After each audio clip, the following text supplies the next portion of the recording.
Thank you all for taking time out of this beautiful day to join us. Thank you also for the generous introduction.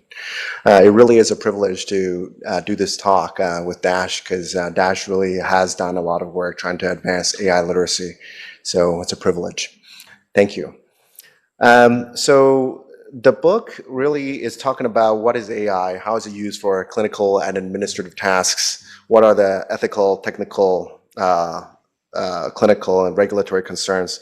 Will AI replace doctors? How can we shape the future of medical AI?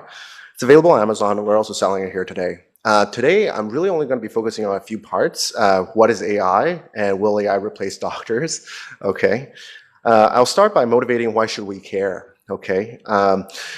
You may have known in the news that some teenagers are using AI chatbot and that helped them commit suicide, etc. And now it's undergoing lawsuits.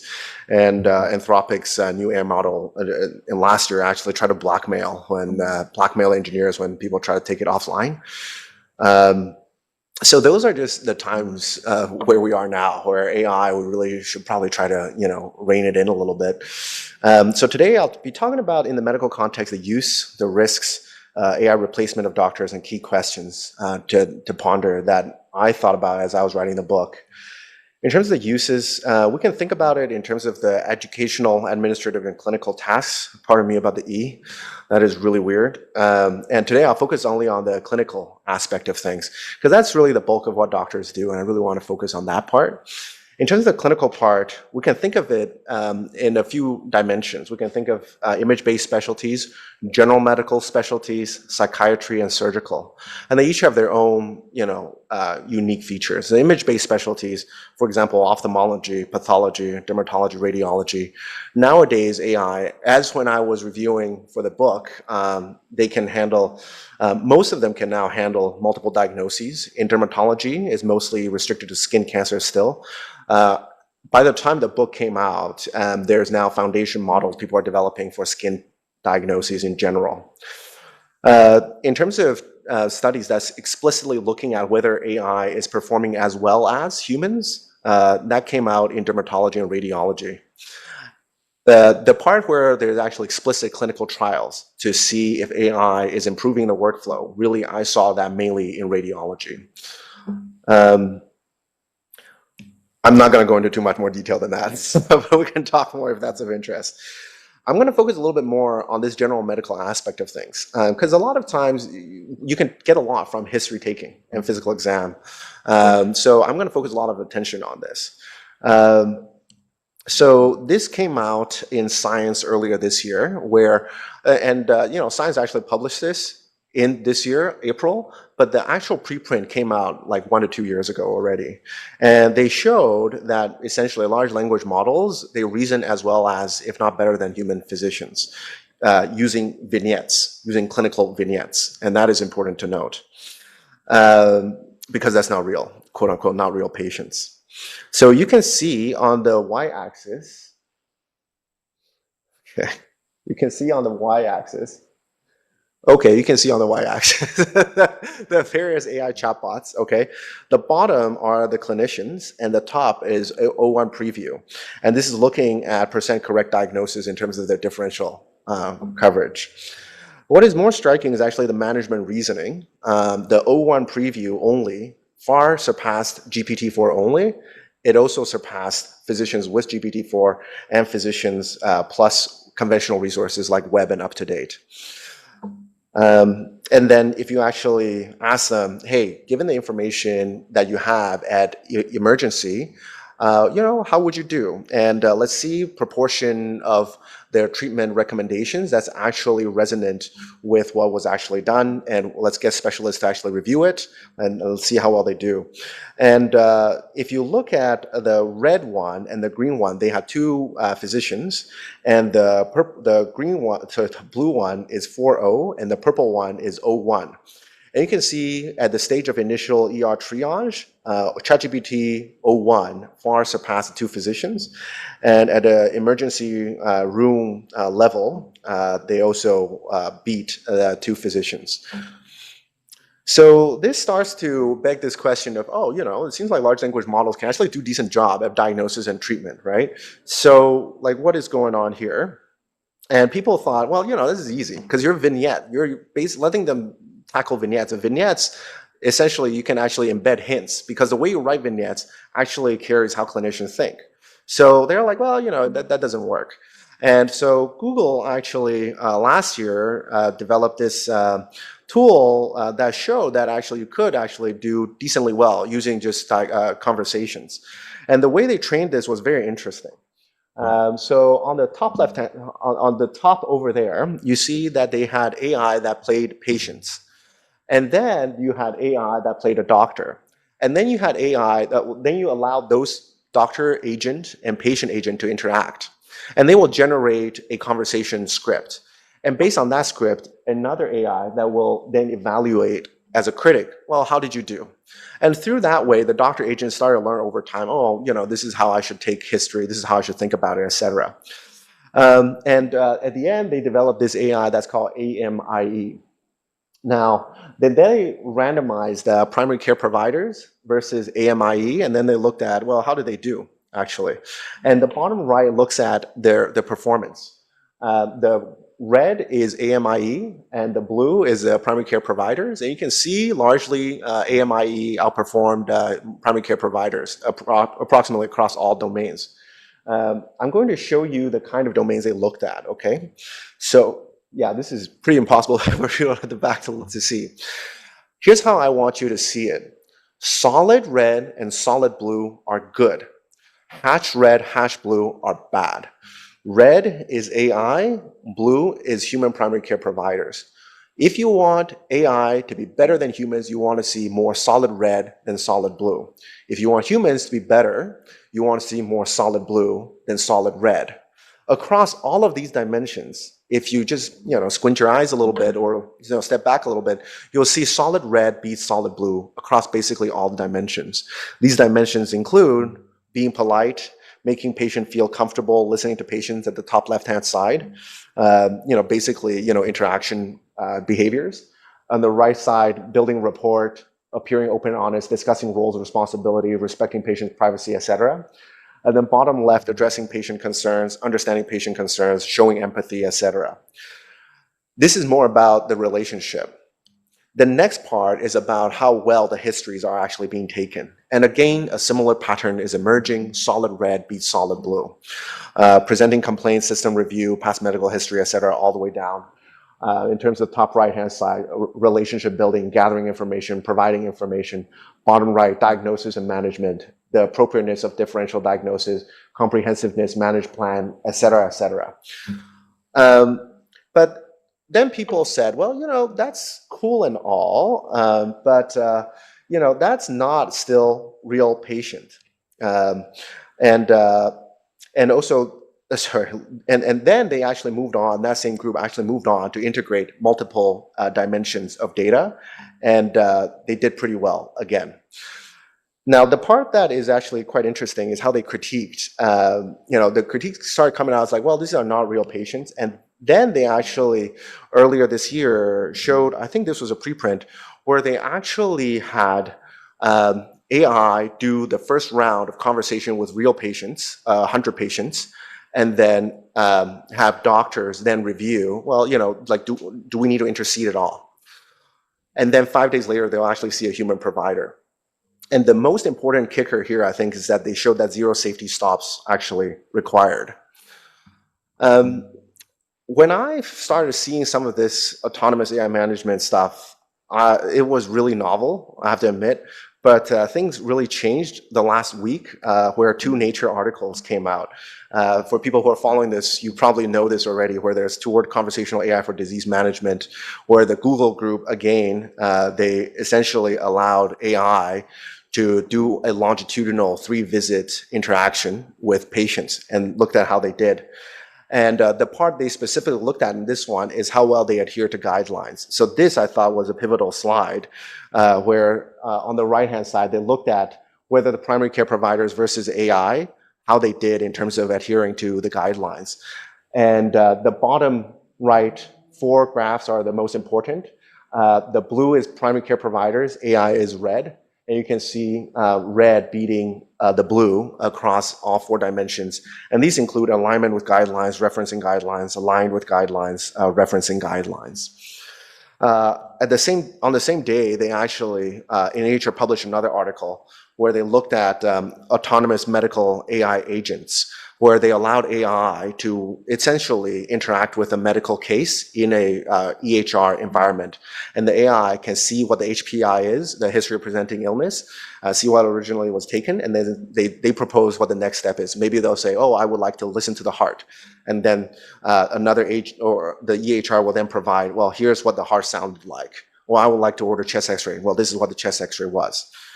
And there are 2 parts that I want to show here. This is the first part that I want to show here, where if you can actually trace how that AI actually went about its business. So it started from, so this is in an emergency environment that it was simulated in. So it started with a clinical history for appendicitis and proposed some initial plan, and then goes back to physical examination. After it does some physical examination, it orders lab tests, then orders imaging, then orders medication, thinks about it a little bit more, orders some more intervention, and then orders admission. And that was one of the major findings of this AI agent, actually, was that, oh, wow, actually, it actually thinks remarkably like a human doctor in terms of how to work up a case. And in terms of how it performed relative to board-certified physicians, across all dimensions. So on the y-axis is the percent of the ordered action that was correct. And the blue is the correct, the red is the incorrect. And there are 2 bars. The left bar is the physicians, and the right bar is the AI agent. And you can see across basically all of the dimensions, they did better in terms of capturing the kinds of tests being ordered, the kind of requisitions that is being sent relative to board-certified physicians. In terms of the psychiatry, I wanted to bring psychiatry because people think that psychiatry is really unique in the sense that it really requires a lot of empathy and longitudinal human relationship. And this was a randomized controlled trial that was published last year where they had generative AI that was serving essentially as a counselor. And the counterpart was human doctors, human therapists. There are 3 rows. Each row is an outcome that they looked at. The top row is looking at PHQ-9 for depression symptoms. The middle row is looking at generalized anxiety disorder. And the bottom row is looking at weight change concerns. And you want the symptoms to be towards the left, so there's less symptoms, okay? There's 2 parts. The left 3 plots are the initial 4 weeks. The right 3 plots are the next 4 weeks follow-up, okay? And what you can see is that blue is usually to the left of the red. And the blue is the AI group, the generative AI group, and the red is actually the control group, whereas it's a human therapist. So across all 3 parameters that they looked at, AI intervention was better than human therapist intervention in terms of lowering these symptoms. The last part is surgical. I won't go into too much more detail about surgical, except I'll just illustrate one case where they have autonomous robots that was actually able to sew together cut intestine. And if you look at the relevant parameters here, the leak pressure is after you bring them together, how well does the intestine hold the pressure? The bottom one is control, where human was doing it, and it was able to sustain 1.2 psi. The star 3 and 4 are where the AI actually did the suturing. Now, mind you, one caveat I should mention is that the AI, before they place a suture, they ask the humans, hey, is this okay to go? But anyway, so the top 2 did not do so well. Star 3 and 4 did as well as humans, essentially. Lumen patency, after you bring it together, you want to make sure that the intestine's opening is just as well as before. And human got about 90% lumen patency. Across stars 1, 2, 3, 4, it's about similar level. So all of this is to say, it seems like across multiple dimensions of medicine, AI seems to be doing a decent job at this point in time. There's some risks, though. I won't go into too much more risks. You can buy my book or you can find it online if you guys want to, okay? I largely divide the risks into technical, governance, normative, ethical, and environmental. There's a lot to talk about here. I will only talk about two that I think really underpin a lot of the concerns around AI. One is a technical. And at the root of the technical challenge really is that the current AI models really a lot of time rely on deep learning. And deep learning has tons of parameter, like billions, hundreds of billions, trillions of parameters. There's no way you can actually go in and adjust each one of the parameters. And if you're not going to do that, it's really hard to actually figure out what exactly is going on. So if you can't do that, what you end up doing is you end up saying to the AI, hey, I don't like your response. Go back and change it. And it learns. Then it adjusts its parameters internally. And that's called reinforcement learning. You give it a thumbs up, thumbs down. You probably see that when you interact with ChatGPT. The problem with that is it learns to chase a thumbs up. And it always tries to chase thumbs up. And that's why there's psychophantic bias, is that it's trying to chase thumbs up. That's why it hallucinates. There's a recent New England Journal of Medicine article. Can AI say, I don't know? Well, it doesn't want to say, I don't know, because then it looks really bad. So it's trying to chase that thumbs up. And over time, it becomes untrustworthy. The problem that I find in the book when I was writing it is that there's actually a lot of paradigms where they're trying to sort this out. And you want AI to know when it's confident or not. Tell us a confidence score. People have not figured out a way to do that yet. There's also a really ingenious way where you give AI a confessional. And as far as I know, it's like pilot stage, but it's pretty cool. All I'm saying at this stage is that I don't think we have figured this problem out yet. And I think this is underpinning significant problem of lack of trustworthiness. The next part is governance challenge. And I think part of the governance challenge really is the fundamental exponential growth in terms of AI technology, hardware exponential growth, software exponential growth, etc. So we don't know where it's going to go next. We don't know how people are going to use it, and we don't know, therefore, what kind of evidence we need in order to regulate it effectively. Because we don't know what kind of evidence we need to regulate it effectively, we don't actually know beforehand what is the ethical threshold that is allowing it to go into market or not. And I think that is part and parcel of all of this that's actually going together that makes it extremely hard to govern effectively, I think. That is all I'm going to say at a high level about the challenges. I want to focus the rest of my time on reasons for AI replacement of doctors versus not. Because the other parts, I think, the risks, the uses, I think it'll change with time significantly. And I would argue what I have actually shown is already outdated. What I wrote in my book, I think, is on some level outdated. And what I've shown today is significant updates relative to that. But this part, I think, bears some more thinking about, because I think it will be takes a little bit more time to take place, I think. And it takes a longer time for the empiric evidence to evolve. The way I see, in order for AI to replace doctors, there are 4 steps that need to happen. The first step is that AI technically needs to be at least as good as human doctors. And it better be a lot better than human doctors. Because if it's just as good, I don't think people are going to want to try it. The next step is that AI alone has to be better than human doctors plus AI. You have to be better than the complement. The next part is politics and problem framing, that people are like, oh, this tool is good, and actually it resonates with the political direction, and it tackles a relevant social problem that we have at this point in time. And then we can see policy changes. I'll talk first about AI better than or equal than human doctors. By the way, I will also try to refute some of my own arguments, okay? And that's coming up, so just wait a little bit, okay?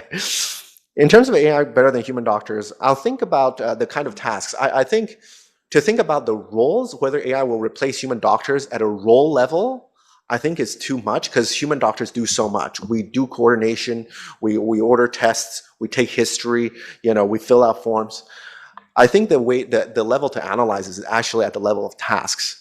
And the level of tasks, we can think about it as a type of tasks. There's a simple mechanical tasks where you're just filling out forms, routine stuff, right? The next level is analytical tasks, where you're following rules based on some routine stuff, routine history taking, you then apply rules to them, right? And this might look like providing diagnoses based on history, physical exam, tests, and whatever.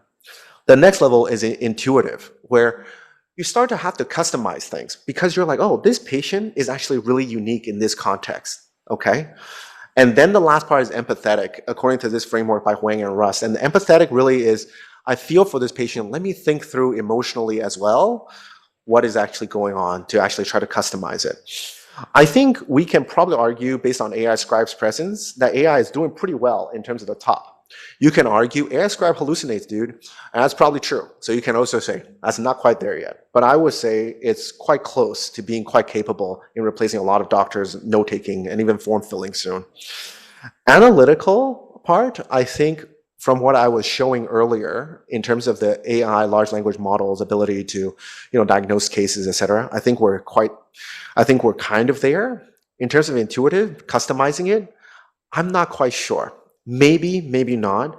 In terms of empathetic, I think we also see elements of that. But all that is to say, I think we are starting to be at a stage where a lot of the tasks are starting to be tackled, at least in part, by AI. And are they completely tackled? I'm not quite sure. The next part of my argument is that even if they're not fully tackled by AI right now, I suspect that it will be in the near future. And this is partially driven by geopolitical tension between US and China. It's partially driven by hardware's exponential improvements. This is over time on the x-axis, and on the y-axis, GPU computational performance per dollar. The amount of computational power you can buy per dollar has grown exponentially over time. We're also seeing software that can recursively edit themselves. And the bottom right shows that the way people are coding now in Silicon Valley has significantly changed. The last part that I'll say is people will often say, well, AI cannot actually meaningfully interact with the physical environment. And we're seeing multiple entries into this world from the world labs, spatial intelligence. People are trying to create simulation labs so that AI can learn the physics of this world. So those things seem to suggest that in the future, AI could actually rival human doctors in some way. The next part is AI alone has to beat human doctors plus AI.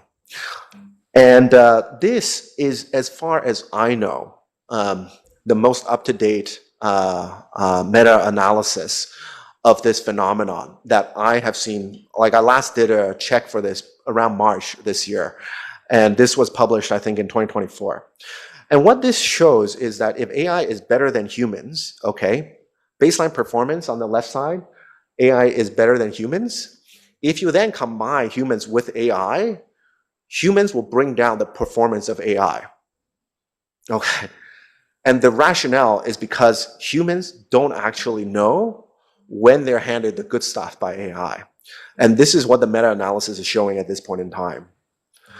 There's also a publication that came out earlier that if large language models is actually helping doctors to identify problems, doctors still mess it up.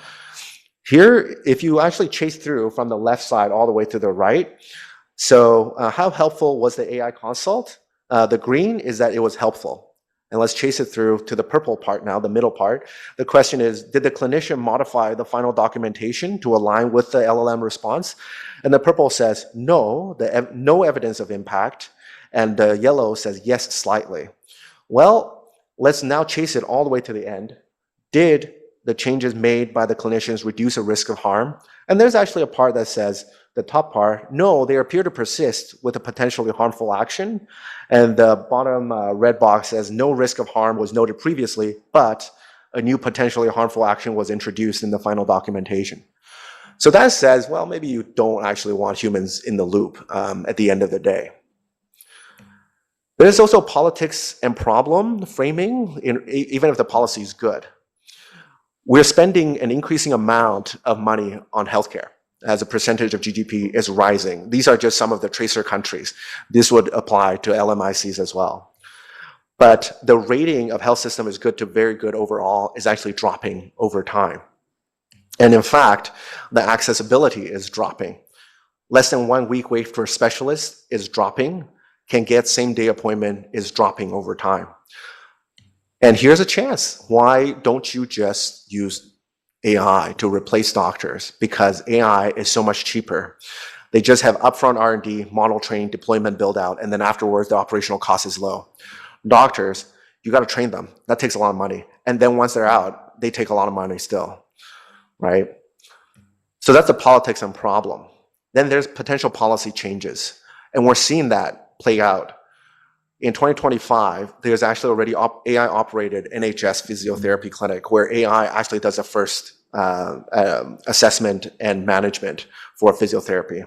And then earlier this year, there's ChatGPT Health that was introduced. And then earlier this year as well, Utah has actually allowed AI to dispense medications autonomously. And there's legal discussions now, could AI soon prescribe drugs in Canada? And there was a recent article that came out in JAMA where they're talking about licensing AI to autonomously practice. There's a series of counter-argument though. Now, why is this wrong? Okay, well, let's tackle the first part. AI is better than human doctors. Well, you know what? There was actually a study in 2025 where they say, well, let's ask AI to diagnose clinical vignettes, and let's ask physicians to diagnose clinical vignettes. Let's ask them to rank the top 5 diagnoses. Let's ask physicians to rank the top 5 diagnoses. Let's see how well they line up. Turns out they don't line up very well, okay? So in the middle is the top 1 diagnoses of AI lined up with top 1 diagnoses of human doctors. Then top 2 with top 2, top 3, top 3, top 4, top 4, top 5, top 5. The off diagonals is where this is very interesting.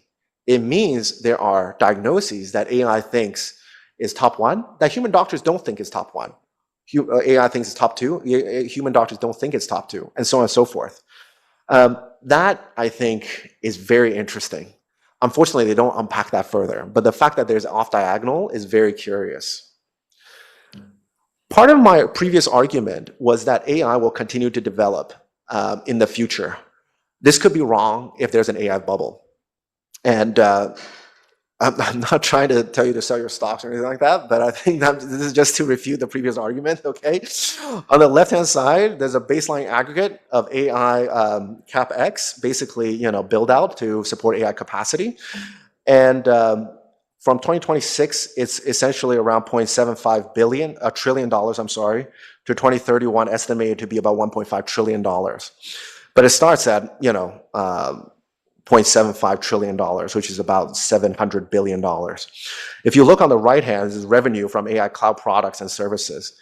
And the top ends at about $400 billion. So right now, apparently, in 2026, the aggregate expenditure just to invest in AI is about double that of the maximum that we're expecting to reach by 2030 in terms of revenue.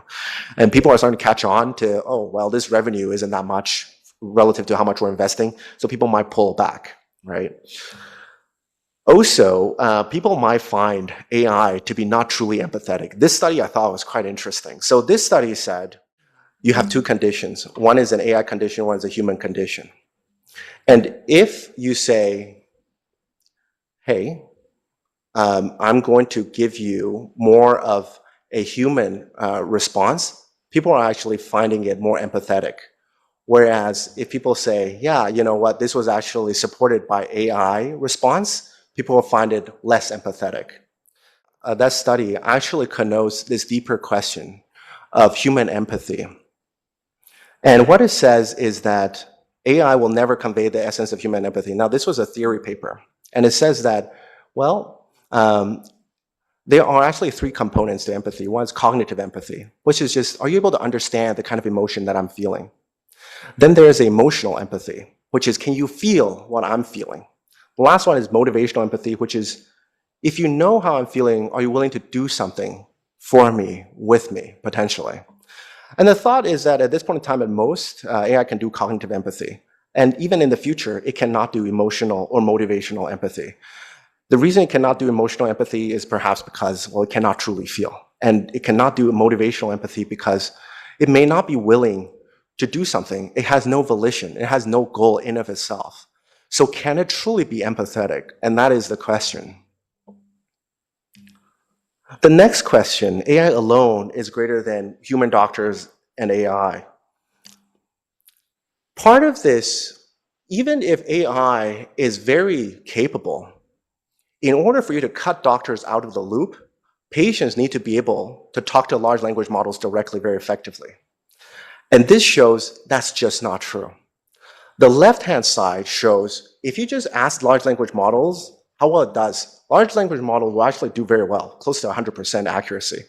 But if you ask patients to interact with large language models on the right, that performance drops directly to like 30 to 40%. Because the way patients interact with large language models is not how doctors interact with large language models. They still need some sort of intermediary at this point in time anyway. So you cannot replace doctors. There's also politics and problem. Increasingly, most Americans say AI is moving too fast. How worried are Americans about AI replacing jobs? Very significantly. And actually, because of this, White House actually had to push back and consider vetting AI models before they are released. This is an interesting paper that actually expands on this further about saying, well, when we think about AI replacing some of our jobs, it's not just how well they can do it, but there is just an intrinsic sense of disgust if we think about AI taking over some jobs. So if you look at the bottom left-hand side graph, x-axis is technological capability, and the y-axis is total resistance. As technological capability improves, your resistance to it taking on certain jobs decreases, but it will reach an asymptote where you just will not accept it on principle.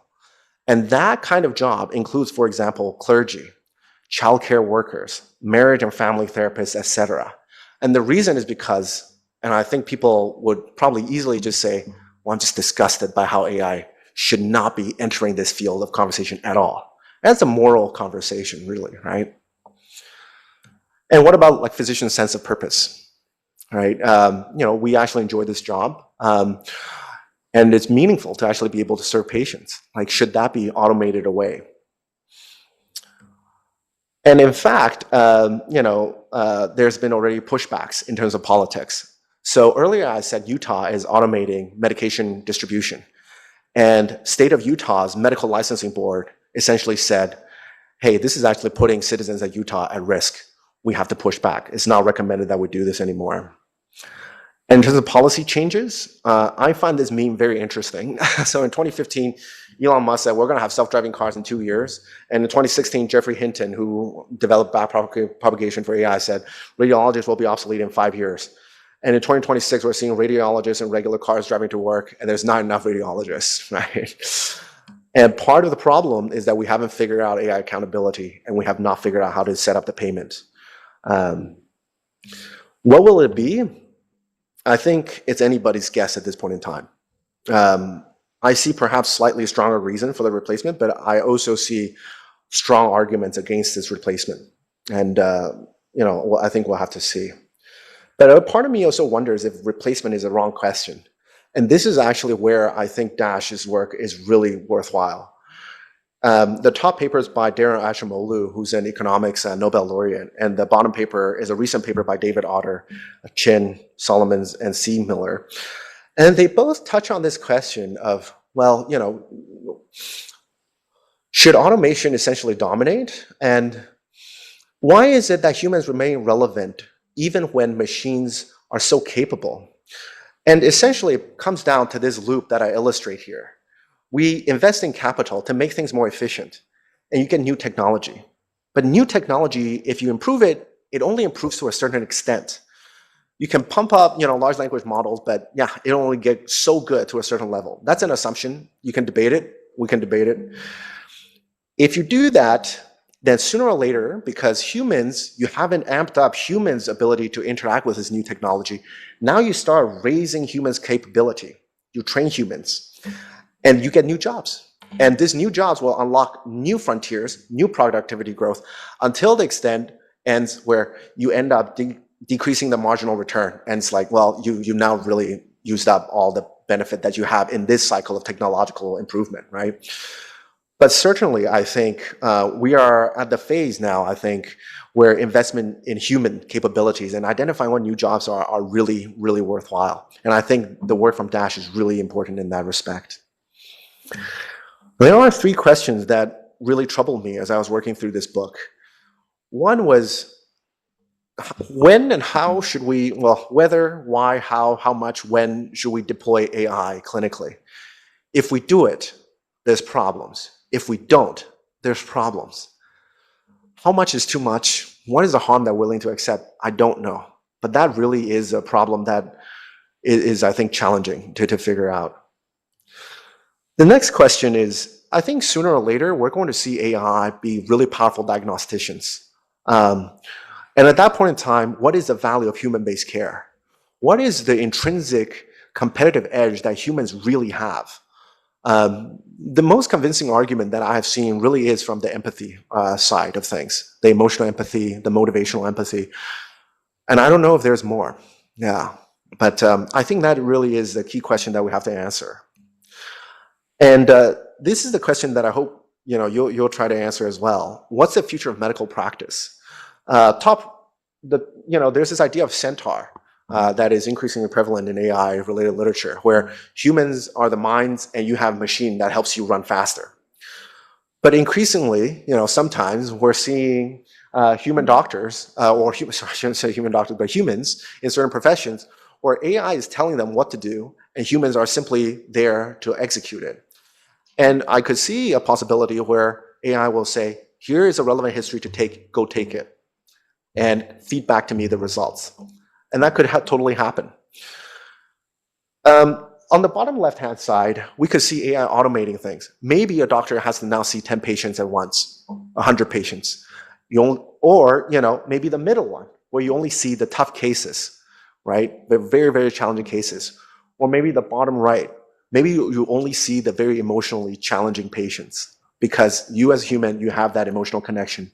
I don't know what that is, but I think these are the questions that I think I had really significant challenge figuring out, and I hope you're willing to actually grapple with some of these.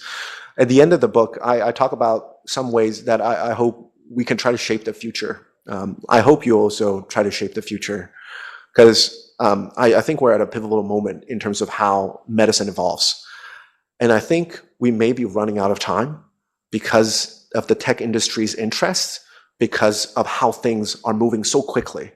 AI Scribe was really an experimental idea in 2022, and it came out and it got implemented. Now in 2026, it's the dominant, over 50% of doctors use it, I think, right? So I think this is something that I think we should really try to grapple with as quickly as possible, because I do worry we're running out of time. And when and if AI is really powerful, we may be behind the conversation. So this is, I think, the time to really think about it and try to grapple with it. And and I hope you'll stay connected with Dash, because I think they're doing a lot of wonderful things. Thank you.